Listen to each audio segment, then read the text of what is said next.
What's up, guys? Larry here. I know it's been a while since I put out some videos, and the content has not been flowing like it was in the winter. I'm in the swimming pool business, and it's just been nuts. Obviously, it's the time of the year, so today I wanted to put out my honest review on the Klim Krios Pro, whatever you want to call it. I've had this helmet for about a year now. I've put it through the ringer. I've done all sorts of traveling in it.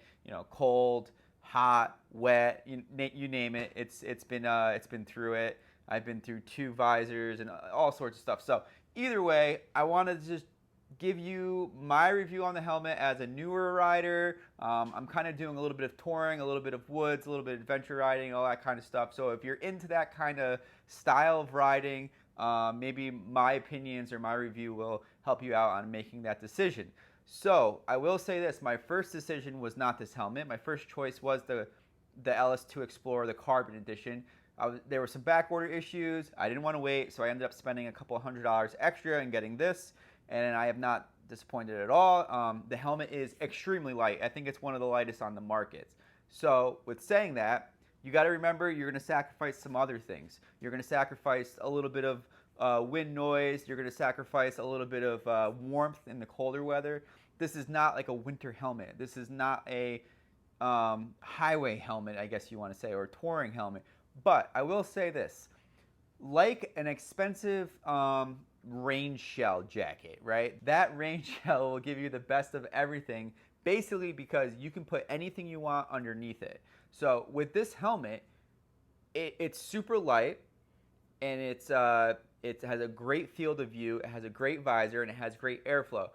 With that, all I need to do is, if I'm going to be on the highway or if I'm going to be riding in the cold, is I put a face mask on, and with that face mask, I can decide on just over my nose, just over my neck, over my whole head, thicker, thinner, or whatever I need to do. So that kind of gives me the choice to be able to use this helmet in any climate. So if I had a helmet that was basically super warm and it was amazing on the highway, didn't let any airflow in or any of that kind of stuff, it would absolutely suck on a 90-degree day in the heat. So keep that in mind when you're buying a helmet. You're not buying something that's going to be across the board the best. You want something that's going to be compatible, and you're going to be able to change its characteristics with just adding something. So this helmet alone is great for adventure riding in the woods when you're keeping it between 15-40 miles per hour.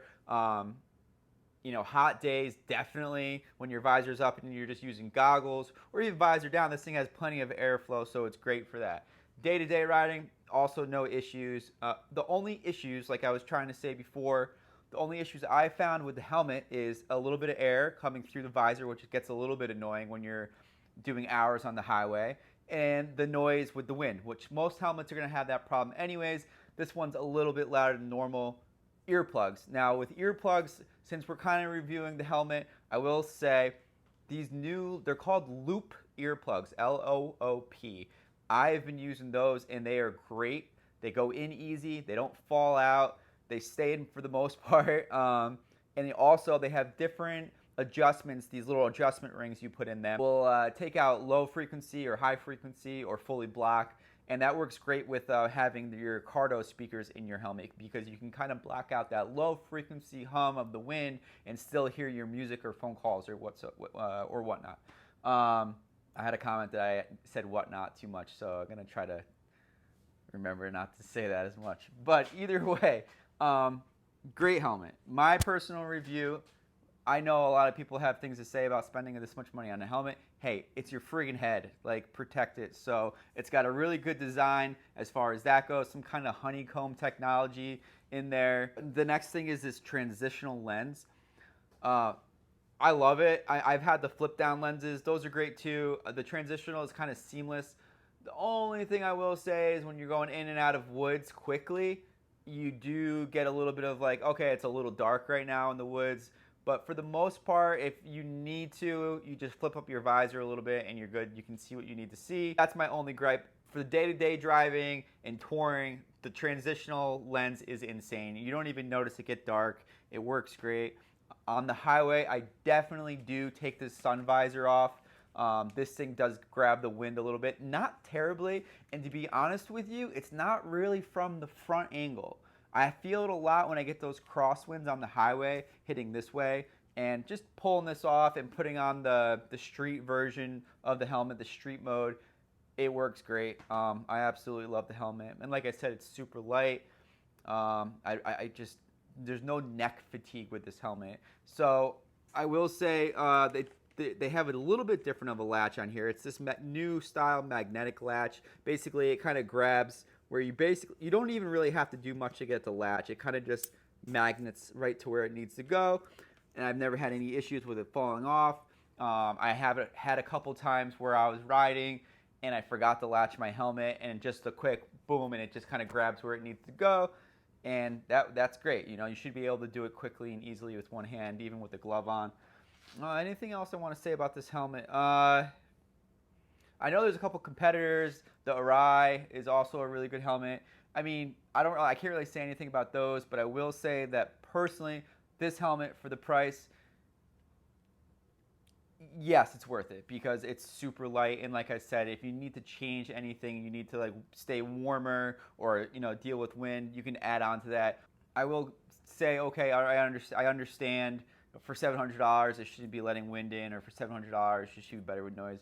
No, that's not the case, because this helmet is made for adventure riding. It's made for being in the woods when you're getting sweaty and hot and you're doing things that you don't usually do touring. I would say this, when it comes to adventure riding, you know, again, and I'm still new to this, but when it comes to adventure riding, I've noticed that you want to be the most comfortable when you're doing the hardest stuff.